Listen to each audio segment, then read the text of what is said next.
heart for the younger generation.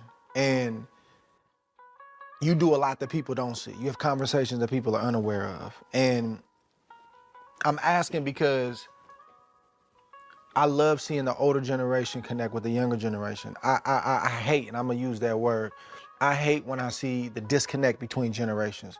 The older generation, they hating, they don't understand, it's like, bro, I done been where you going.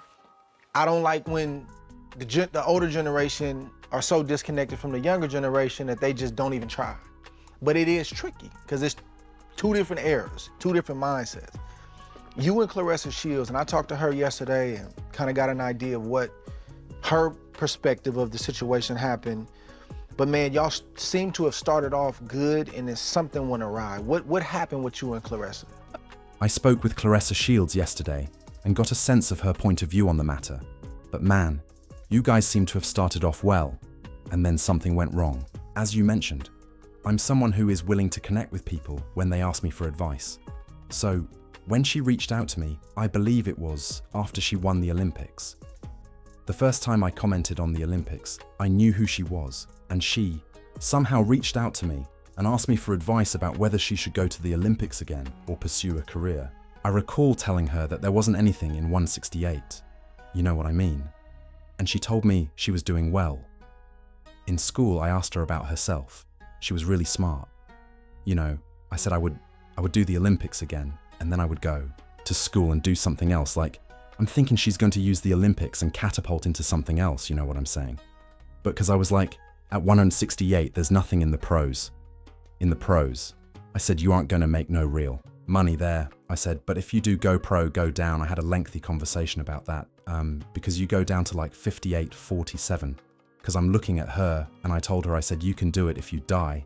It down if you get an issue, is I'm looking at your body, I said, because when I was 168, I was a lean 168. I couldn't get any smaller than that. I'm 200 lb right now, Andre, so I'm saying I'm a big girl. People don't realize, like physically, I got big hands, I got big feet. I'm big, so I was telling her, you're not big like me, so you can come down. So that was my advice to her. And then we stayed in touch. You know, she would hit me before her fights. And I just remember going and promoting a cookbook and going on the Breakfast Club. And you asked me what happened, remember? And they asked me about Claressa, like they asked me about women's boxing. I said nice things about her, like I always did. And then they ended up asking me, would I ever come back? And I said, there's no reason to. I said, I don't see anybody there that inspires me to want to come back. I was like, there's so much I would have to stop doing, you know, that I would have to do. So I guess why I know that she heard that and took offense to it. And then next thing I know, she's on YouTube saying, Laila was on, you know, she said it out of her own mouth. Like, she heard me say there was nobody that she was inspired by, that she felt could give her competition. I feel some kind of way. So then she started calling me out. And I was like, wow. So first thing I thought, because I'm the type of person I would just pick up the phone. Like you would think she'd pick up the phone. But I know this newer generation, like you said, is different. But now you took it public. And she was always the one calling me anyway, so I wasn't about to call her and say, hey, what's going on? I was just like, okay, that's where she decided to go with it. The public would then, of course, be upset and would spin it. Then, the next time I did another interview, she had already mentioned me and had started posting things on her social media page. She had never fought anyone, and she had never done anything. She was essentially trying to disparage my legacy and everything I had done. And I was like, oh wow, that's you crossing a line now. You can think you can beat me. I see the look in your eyes. I see you going there. I'm just saying, you can think that, right? That's fine. You're supposed to think that, yeah, of course. But to start going in on my legacy and what I have and haven't done and all things, I was like, wow, that's a lot, you know? So that's kind of what happened. I think that, fans don't like it because fans are like, man, we love both of you, you know. Why must everything be this way? Again, that's essentially how it happened. And that's what I mean when I say that there are just some things that I don't like.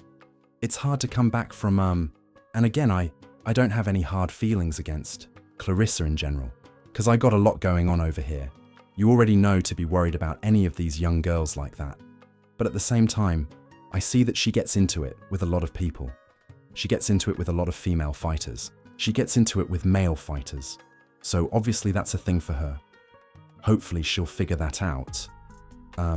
Because you're not going to get very far in this life if you continue burning bridges.